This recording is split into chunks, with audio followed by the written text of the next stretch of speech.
Hello, everyone, and welcome to the official podcast of BNI Success Link. Today, we are going to talk about a very interesting subject: the top 3 mistakes brides and grooms make when it comes to their wedding dance.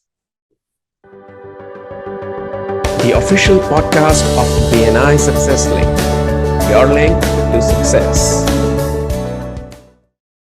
Hello again, everyone. I'm your host, Rav Mendiratha from Social Squares, and Landing Leads is where my business leads. Today, we are going to talk about the top 3 mistakes brides and grooms make when it comes to their wedding dance. And of course, I have an expert on wedding dances, LaurieAnn Lepoff from Steps and Toes. LaurieAnn, thank you so much for doing this. You're welcome. I know you've been doing this for 42 years and you're one of the best in the Oakland area, but I would love it if you could share a little more about Steps and Toes with our audience today. Well, I've been doing this for a long time. Before I started teaching dance, I was doing couples counseling and mediations. And I also was teaching self-defense classes to people with physical disabilities. And so I had already had some experience working with people who had physical and mental blocks to learning. So I targeted the market of working with people who had a really difficult time learning to dance, people who couldn't keep up in regular classes, people who weren't able to learn from other teachers, people with unique learning styles, and people who just think they can't learn to dance and it turns out they're completely wrong. I work with those people too. That's so interesting that you brought together two of your passion areas, or rather passion in dance and skills of working with people with disabilities and using those skills which you acquired and applying that to teaching others in dancing. That's so awesome, and kudos to you for doing that. Thank you. Now let's talk about wedding dance prep in general. I've learned dancing before, but it was a competitive style of dancing. How's the wedding dance prep different from the other types of dance instruction? Well, there's all kinds of reasons for people to learn how to dance. Competitive dancing is completely different from social dancing because when you're dancing competitively, you're dancing for the judges. And so competitive ballroom dance, for instance, is all about alignment. You're judged on alignment. If there was a video of your dance and it got stopped at any particular point and everything was perfectly aligned, you're the one who would win the competition, as opposed to the person who is dancing gracefully and naturally and with musicality, but didn't have perfect alignment. That person would not win in competition. So in social dance, the goal, well, for my students, the goal is to have fun on the dance floor and to be fun to dance with. So I focus a lot on leading and following skills and on musicality. And with wedding couples, even though they're doing a performance, I always talk them out of doing a choreography because it's very difficult to recover from mistakes when you've got a choreographed routine. If you just learn to dance, and you're just dancing socially, you're comfortable with social dancing, with leading and following skills, then you just dance. You're not trying to get this particular step in at that particular time. And if you make a mistake, the leader just gets back on track, the follower follows the leader, and it's no big deal. I also teach my students how to recover gracefully from mistakes.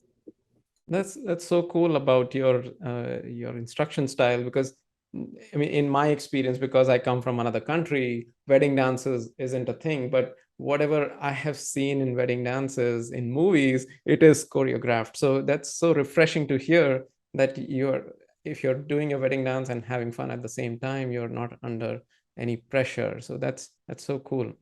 Now, in your experience, what kind of mistakes, or what would you say are the top 3 mistakes you have seen brides and groom make when it comes to their wedding? Without a doubt, the biggest mistake is not allowing enough time. That happens because my target market are people who know absolutely nothing about dance. So when you don't know anything about whatever the thing is that you're about to learn, you make assumptions. And people tend to not realize that dance is a skill like any other skill that takes a while. to develop and to get comfortable with.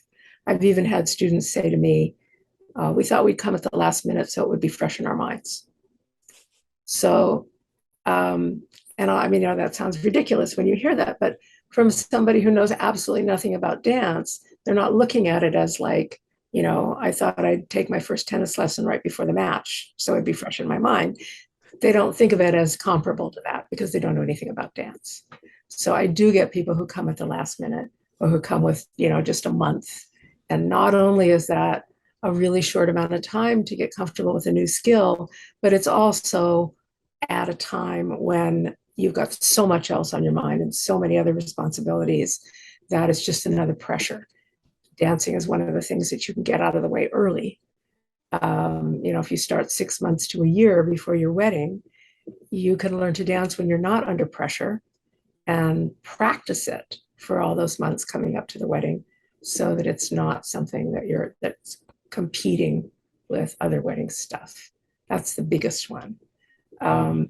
Another one is not finding the right teacher. So again, it's a new skill. You don't know anything about it. A lot of people don't realize that different teachers have different skills and that it's important to find somebody who teaches the way that you learn. If you can't find a teacher like me who can figure out how you learn and teach to your learning style, then find a teacher who teaches to your learning style. If you're a visual learner and you're studying with a kinesthetic teacher, they're not going to show you what you need to see often enough for you to get it. So most teachers teach the way they learn rather than the way their students learn. So that's another thing. It's not really, there's different teaching styles and some you'll resonate with and some you won't. So you can actually interview your teacher before you hire them. I would say another big mistake that people make is in thinking that dances are mandatory. Not only the first dance for the bride and groom, but the father-daughter dance, a mother-son dance. You don't have to force your parents into something that feels uncomfortable to them. It's that the father-daughter dance is a gift to the father. If it's something that he's loved to do and that would really bring him joy, do it. If it's something he's dreading and feels like it's an obligation, it's not an obligation. And neither is your dance. So I've actually talked some people out of studying with me because they didn't realize that it wasn't mandatory. You don't have to do it if you don't want to. That's nice of you, and I could resonate with all the things you said. I mean, not giving enough time and finding the right instructors. So thank you so much for sharing this. In your experience, what are the things that every bride and groom should know and ask before they decide? You probably mentioned the interview, but what should they ask, or how do they decide who and they should take the lesson? Find out how much experience your teacher has. Right? So you don't want somebody that just started teaching last year. If you go to a traditional dance studio like Arthur Murray, you're likely to get inexperienced teachers because those studios make their money off of paying minimum wage to inexperienced teachers. So make sure you get somebody who's been teaching for a while and somebody who's been teaching wedding dances for a while. And then ask them what's kind of their strategy about working with students who are getting married, and see if they teach the kind of dance that you had in mind or that fits your personality, and that you feel comfortable with them. So chat with them first and make sure that they're somebody that you resonate with and one that is going to make you feel uncomfortable. Those are some awesome tips, and I'm sure our audience would appreciate that. Thank you so much for sharing that, LaurieAnn. I have one more question before I let you go, and it's more for me. What are the digital marketing strategies which have worked for your business? So the reason that I now have more students than I can handle is because I hired somebody to market my business for me, as opposed to teach me how to market. Knowing how to market when you hate marketing is not a particularly fun way to go about your business. I was lucky enough to know somebody who specializes in marketing dance teachers, and he uses social media. So most of what he does is Facebook and Yelp, Yelp ads, Yelp offers. And on Facebook, we do boosted blogs. So I write the blog. He tweaks it for me so that it will work as a draw to my business. And then he posts it on Facebook so that people don't see it as an ad. They don't read it as an ad. They just read it as a blog with information that's really useful for them. And then after reading it, they're like, they see my level of expertise and are interested in looking me up. That's awesome to hear that Yelp is working for you, and the strategy your marketer uses, that's pretty cool. And it's more of a combination of content marketing, which ends up in generating leads. That's pretty cool. And I'm so happy that social media is delivering good results for you. So thank you so much, LaurieAnn. Thanks again for doing this. This was a great session, and I'm sure our audience would take away a lot of things from this. Thanks for having me. The official podcast of BNI Success Link. Your link to success.